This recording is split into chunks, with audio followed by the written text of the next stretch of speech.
Anne Baxter was a true independent throughout her life. She was a major star and an Oscar winner who never fit the mold of the archetypal Hollywood actress. She refused to dumb herself down and was easily bored by trivial conversation. And yet, she remained stylish, classy, and chic until her final days. At least two of her roles are truly iconic. But there's plenty more to her fascinating life. Her abandonment of Hollywood to become a rancher in the Australian outback, the tragedy of her first husband, and, of course, the man who shaped her career, one of the founding figures of modern America. Before we revisit the triumphs and tragedies of this legendary soul, let me know where you're tuning in from. Get yourself a warm cup of coffee, find a quiet spot, and let's journey back to an era of black and white films and very colorful scandals. The story of Anne Baxter does not begin with the typical Hollywood legend of a starving girl arriving in Los Angeles with nothing but a suitcase and a dream. It begins in the hushed corridors of immense privilege, in a world where art was a religion and expectations were the currency of love. Born on May 7th, 1923 in Michigan City, Indiana, Anne entered a life that was seemingly insulated from the harsh realities of the early 20th century. While the rest of America was hurtling towards the economic abyss of the Great Depression, the Baxter household existed in a bubble of refinement and aristocratic heritage. Her father, Kenneth Stewart Baxter, was a successful executive, a man of industry in a rapidly growing nation. However, the true gravitational force of her lineage came from her mother, Catherine. She was the daughter of Frank Lloyd Wright, the mercurial and arrogant genius who was already redefining the American landscape. To be born into the shadow of such a colossal figure was to inherit a legacy that demanded nothing less than greatness. From her very first breath, Anne was not merely a child, but a vessel for dynastic ambition.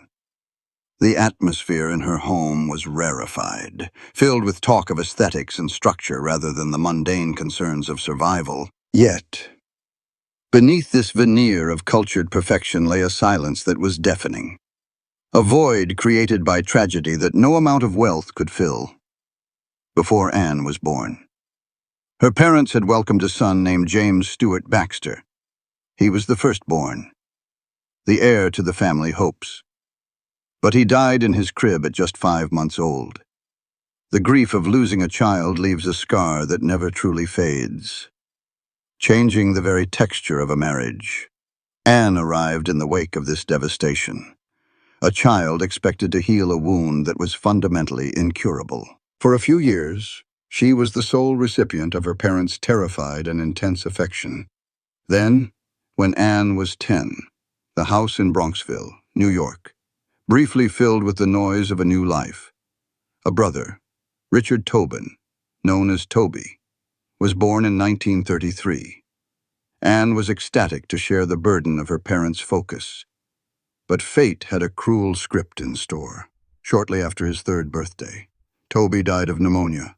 The death of Toby was the defining cataclysm of Anne Baxter's childhood. It was a trauma that solidified the architecture of her psyche more permanently than any building her grandfather ever designed. With Toby gone, the nursery was once again silent, and her parents, broken by the loss of 2 sons, decided there would be no more children. The biological door was shut forever. Anne was now the only one left. She became the sole repository for all the love, grief, ambition, and neurotic anxiety of her mother and father. She could not simply be a good daughter. She had to be enough to compensate for 2 lost lives. She had to be vibrant enough to chase away the shadows of death that lingered in the corners of their well-appointed home. It is often said that actors are born from a need to be seen. But Anne Baxter was born from a desperate need to be someone else. Anyone else but the lonely survivor in a house of mourning. This psychological pressure cooker birthed a ferocious ambition that was unnatural for a child of her age. By the time she was 11, she had already decided that reality was insufficient. She needed a stage. She needed a world where she could control the outcome, where tragedies were scripted and the curtain always came down on applause rather than silence. Her grandfather, Frank Lloyd Wright, recognizing the theatricality in her blood, validated this desire in a way only he could. He did not buy her a dollhouse. He built her an elaborate miniature theater. He told her she had the inner fire, seeing in his granddaughter a reflection of his own desire to command an audience. He was the only architect who achieved the popular status of a movie star, and he encouraged her to view performance not as a game, but as a noble calling. Acting became her escape mechanism. It was not a flight from poverty, but a flight from the suffocating weight of being the only one. She threw herself into lessons with a discipline that bordered on obsession. She was not a natural beauty in the conventional Hollywood sense. She later described herself as fat and puggy, with a broken nose she refused to fix, but she possessed an intensity that was undeniable. In 1936, at the tender age of 13, while other girls were worrying about school dances, Anne made her Broadway debut in a play titled Seen But Not Heard, in a twist of irony. She played one of 3 children caught up in a murder mystery. It was during this production that she encountered an understudy whose toxic ambition would haunt her for years. This girl, who threatened to destroy Anne to get ahead, became the blueprint for Eve Harrington decades later. Even at 13, Anne was observing human nature with the cold, clinical eye of a predator, storing away the darkness she saw for future use. Her ambition soon outgrew New York. The lights of Broadway were bright, but the immortal shimmer of the silver screen called to her. At 14, she pushed for a screen test in Hollywood. She managed to secure an audition with the legendary producer David O. Selznick. It was a meeting that would have terrified a seasoned veteran, let alone a teenager. Selznick, the man who would later make Gone with the Wind, looked at this intense, serious girl and turned her down. His reason was simple and dismissive. She was too young. He told her to go home and grow up. It was a rejection that would have crushed a lesser spirit for Anne. It was merely a direction. She did not hear the word no. She heard the phrase not yet. She returned to the East Coast, but the rejection had only hardened her resolve. She continued to pound the pavement of the theater district, enduring the humiliation of flops and harsh critics. She was even fired from the Philadelphia Story because Katharine Hepburn, the reigning queen of patrician actresses, simply did not like her. Hepburn demanded Anne be replaced during the pre-Broadway run, a brutal lesson in the petty politics of stardom. Anne later remarked that it was best to have failure happen early because it wakes up the phoenix bird in you. By the time she turned 16, that bird was fully awake and hungry. She returned to Hollywood to audition for Alfred Hitchcock's Rebecca, although she lost the part to Joan Fontaine because she looked too young opposite Laurence Olivier. Her screen test caught the eye of executives at 20th Century Fox. They saw a raw, malleable talent that could be molded. In February 1940, she signed a 7-year contract. She had escaped the gilded cage of her family's grief, only to step into the iron machinery of the studio system. She was 17 years old, and she had no idea that the monsters she would face in Hollywood were far more dangerous than the ghosts she had left behind in New York. The ink on her contract with 20th Century Fox was barely dry when Anne Baxter realized that Hollywood was not a cathedral of art, but a ruthless factory. The year was 1940, and the studio system was at its industrial zenith. Anne, with her Frank Lloyd Wright pedigree and intense Broadway training, was an anomaly in a system that preferred its starlets to be beautiful, pliable, and intellectually vacant. Darrell F. Zanuck, the cigar-chomping tyrant who ran Fox, looked at Anne and saw a problem. She lacked the sultry allure of Linda Darnell or the exotic beauty of Jean Tierney. Instead, she was categorized as a character type, a reliable utility player to be deployed when the real stars were unavailable. Her introduction to the machinery was brutal. Her first assignment was a loan out to MGM for a film called 20 Mule Team, starring the rough-hewn Wallace Beery.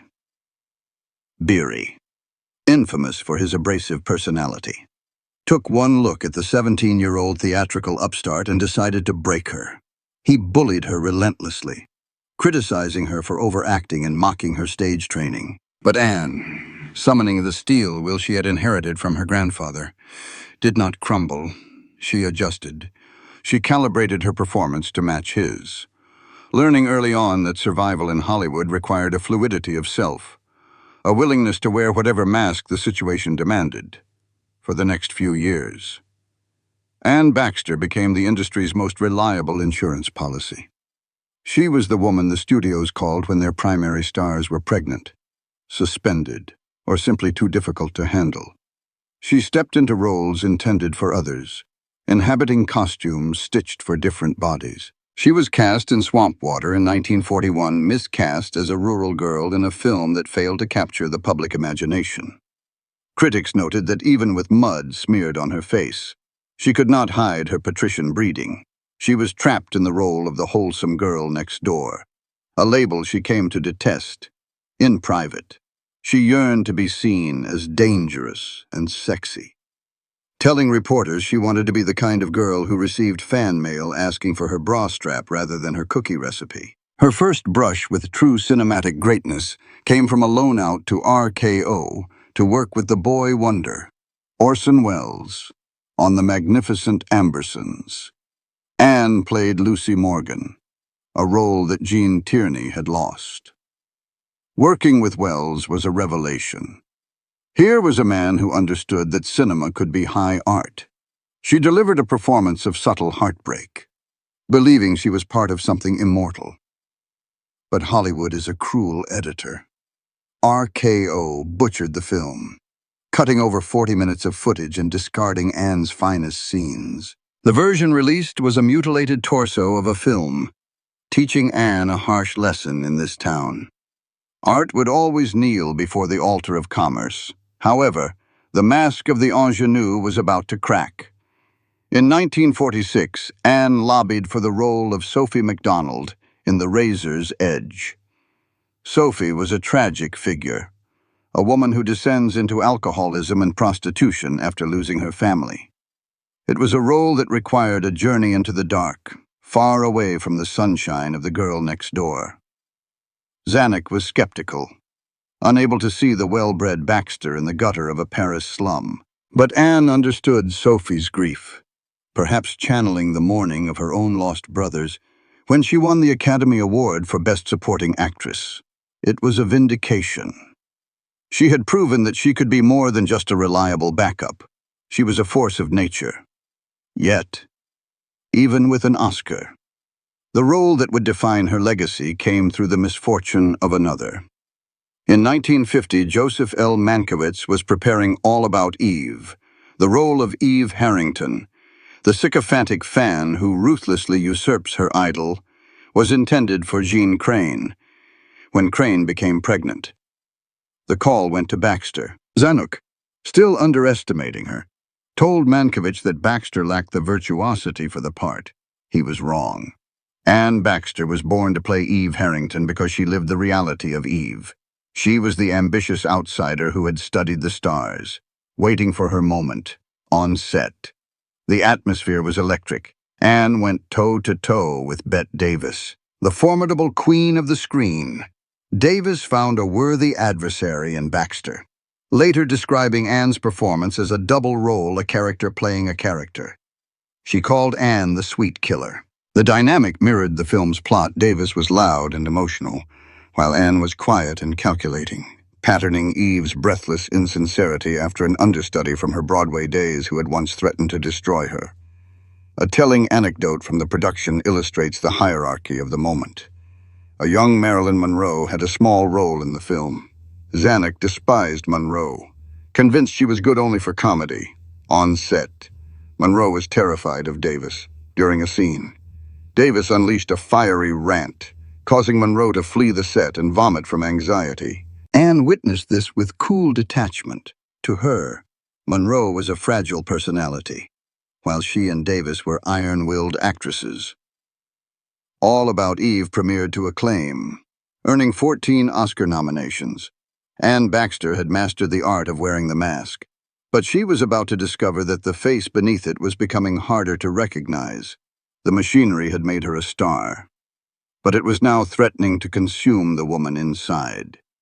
By the early 1950s, Anne Baxter stood at the summit of her profession, a celebrated Oscar winner and the co-star of the most acclaimed film of the decade. Yet, beneath the glittering surface of premieres and awards, she was suffocating, the Hollywood machine, having extracted the performance of a lifetime from her in All About Eve, now sought to box her back into the very mold she despised. To the executives at 20th Century Fox, she was a commodity, a reliable asset best utilized in roles of wholesome dependability. They wanted her to be the suffering wife, the loyal girlfriend, the moral compass. Anne, however, was done with morality. She was an intellectual woman with a fire in her belly, and she found the studio's insistence on her niceness to be an insult to her range. She famously told a reporter from Time magazine that being presented as a good actress, wife, and mother was wonderful, but it was not interesting. She yearned to be perceived as sexy rather than wholesome. In a statement that shocked the conservative press, she declared that she would rather be known as the kind of girl who gets fan mail saying, "Let me have your bra strap for my memory book." This desire to break free from the constraints of her public image was not just about vanity, it was a symptom of a deeper existential boredom.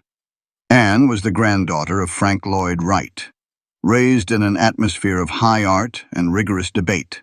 Hollywood, by contrast, felt like a stagnant pond of intellectual mediocrity.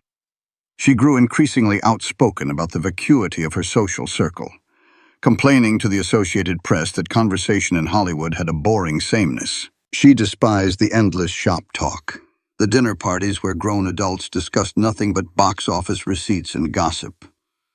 After working in the Dream Factory all day, the last thing she wanted was to bring the factory home with her. She was a woman of substance trapped in a town built on surfaces, and the friction was beginning to wear her down. This professional dissatisfaction bled profusely into her personal life. Her marriage to John Hodiak, which had begun with such promise in 1946, was disintegrating. Hodiak was a decent man, a solid actor, but he was ultimately eclipsed by his wife's soaring ambition and success. The dynamic of a rising wife and a stalling husband is a classic Hollywood tragedy, and the Baxters played it out to the bitter end. Anne later described their union with a chilling metaphor, calling it the longest winter in the world. They had congealed into a state of silent estrangement, where even a fight would have been a welcome sign of life. In 1953, she finally shattered the ice, filing for divorce on the grounds of mental cruelty. She claimed Hodiak mocked her attempts to solve their problems, but in her memoirs, she admitted a darker truth: she had picked a fight just to unfreeze the word divorce. The liberation she sought, however, turned out to be a chaotic freefall. Now a single mother and a freelancer, having left the protective umbrella of Fox, Anne tried to reinvent herself. She signed a deal with Warner Brothers to star in Alfred Hitchcock's I Confess. It should have been a triumph, working with the master of suspense. Instead, it was a humiliation. Hitchcock made it clear he did not want her. He had cast the Swedish actress Anita Björk, but when Warner Brothers forced him to take Baxter, he treated her like an unwanted piece of furniture. He later told François Truffaut that substituting Björk with Baxter was awkward, a stinging insult from a director known for his obsession with his leading ladies. On set, Anne was blonde, brittle, and insecure, stripped of the confidence that had fueled Eve Harrington. In a desperate bid to reclaim the narrative and prove she was not just a boring intellectual, Anne staged a publicity stunt that was as bizarre as it was effective. Having dyed her hair blonde for Hitchcock, she walked into a high-end restaurant with her agent and lit up a large Havana cigar. In the conservative 1950s, a woman smoking a cigar was a shocking breach of etiquette, a deliberate act of masculine aggression. The press went wild. It was a calculated performance, a signal flare sent up to tell the world that the nice girl from Indiana was gone. But these rebellions were merely symptoms of a woman unmoored. Her internal compass was spinning wildly. Despite being a staunch Republican who had campaigned for the law and order candidate Thomas Dewey, Anne embarked on a scandalous affair with Filippo Attilitano, a mobster associated with the Gambino crime family. It was a subversion of everything she stood for, a reckless dance with danger that highlighted just how desperate she was to feel something real, even if it was illicit. Tragedy struck again in 1955, snapping her back to a harsh reality. John Hodiak, the father of her daughter Katrina, died suddenly of a heart attack at the age of 41. He was just reaching a new peak in his career, and his death left Anne reeling. She was forced to fight his parents for his modest estate to secure her daughter's future. A sordid legal battle that added to her emotional exhaustion. She was successful, she was beautiful, and she was utterly alone in a crowd. Even her triumph as Nefertiti in the Ten Commandments in 1956, where she camped it up gloriously in sheer costumes, felt like another mask. She was playing a queen, but she felt like a pawn. The breaking point came in 1959. Her grandfather, Frank Lloyd Wright, the titanic figure who had shaped her worldview, passed away. His death severed her last true link to a world that valued legacy over celebrity, and the void left by his departure. Anne made a decision that remains one of the most baffling and fascinating pivots in Hollywood history. She did not just leave the industry, she fled it. She fell in love with Randolph Galt, a rugged American rancher who owned a vast station in the Australian outback. He was everything Hollywood was not unpretentious, rough, and real. In 1960, the woman who had worn Edith Head gowns and held an Academy Award packed her bags and moved to a 37,000-acre ranch called Giro, located 150 miles north of Sydney. It was not a gentle transition. It was a collision with the earth. The nearest neighbor was 10 miles away. There was no electricity, no frozen foods, no push-button luxury. The hands that had signed autographs were now scrubbing floors and cooking meals on a wood-burning stove. Anne Baxter, the darling of Broadway and the queen of Fox, became a frontier woman in a desolate landscape. She later wrote that she had given up her career because she was very much in love, but it was also a rejection of the machine that had tried to crush her spirit. She traded the artificial lights of the soundstage for the brutal, blinding sun of the Australian bush, hoping that in the silence of the outback, she might finally hear her own voice. By the late 1960s, the dust of the Australian outback had settled, and Anne Baxter found herself back in the neon glare of Los Angeles. The great romantic experiment had failed. Her marriage to Randolph Galt ended in separation in 1967, forcing her to return to a Hollywood that had drastically changed in her absence.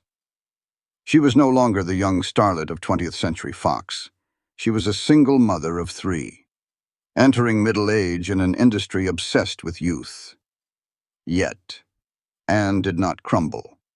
She referred to herself as a stock company of one, embracing work in television and theater with the humility of a working actor rather than the entitlement of a former movie star. There was a profound irony in her later years, a twist of fate that seemed scripted by a cruel screenwriter. The woman who had immortalized Eve Harrington, the ambitious understudy, spent her final decades stepping into the shoes of others. In 1970, she replaced Lauren Bacall in the Broadway musical Applause, playing Margot Channing, the very role Bette Davis had originated in All About Eve. It was a full-circle moment. The sweet killer was now playing the aging diva. Then, in 1983, when Bette Davis fell ill, Anne was called upon to replace her in the television series Hotel. Once again, she was the replacement, the reliable professional stepping in to save the show. She called this phase of her life her dessert years, believing she had earned the right to enjoy the fruits of her labor like a hot fudge sundae. She had found love again with Wall Street banker David Klee in 1977, but tragedy was never far behind. He died just 10 months after their wedding, leaving her widowed and renovating their Connecticut home alone.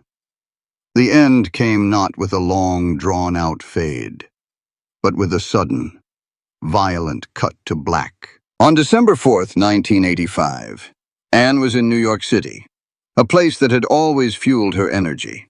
She was walking down Madison Avenue, on her way to a hair appointment, surrounded by the holiday bustle of the city. She stepped to the curb to hail a taxi. a mundane action performed by thousands of New Yorkers every day. In that split second, a cerebral hemorrhage struck her down. She collapsed on the cold pavement. Amidst the noise of traffic and the rush of pedestrians, there were no final words, no dramatic speeches. She was rushed to Lenox Hill Hospital, where she lingered in a deep coma for 8 days. She never regained consciousness. On December 12th, the lights went out for Anne Baxter. She was 62 years old. In the immediate aftermath, the silence she left behind was profound, consistent with her independent spirit and her dislike for Hollywood pomp. There was no funeral. She did not want a parade of celebrities feigning grief. Instead, her ashes were returned to the earth that had shaped her spirit. They were scattered under an apple tree in Spring Green, Wisconsin, near the Taliesin estate of her grandfather, Frank Lloyd Wright. It was a final return to the source, to the only man who had truly understood her need for a stage.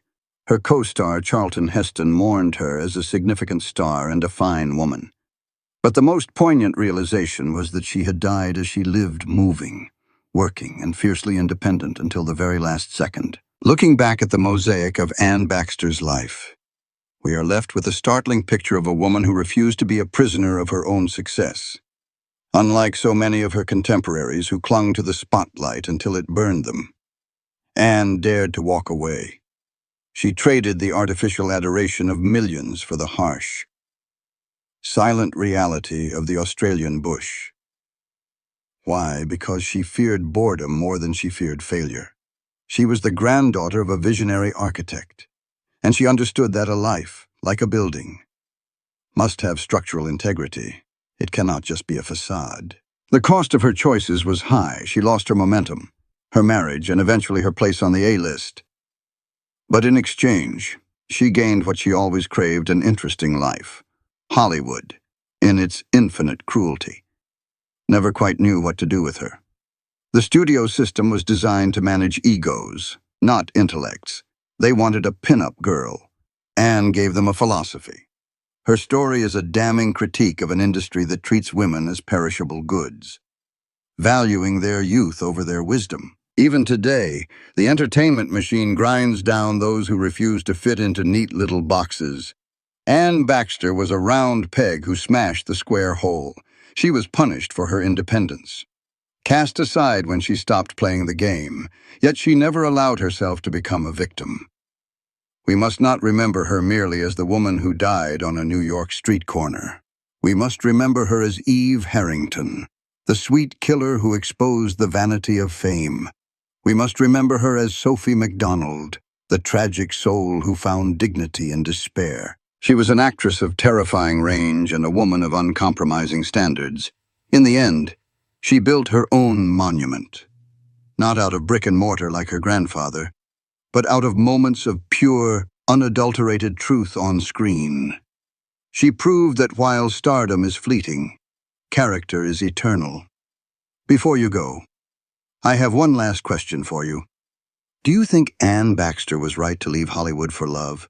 Or was it a mistake that cost her a legendary career? Let me know in the comments below. If you enjoyed this journey into the shadows of the Golden Age, please like, subscribe, and share this video. It helps us keep these stories alive.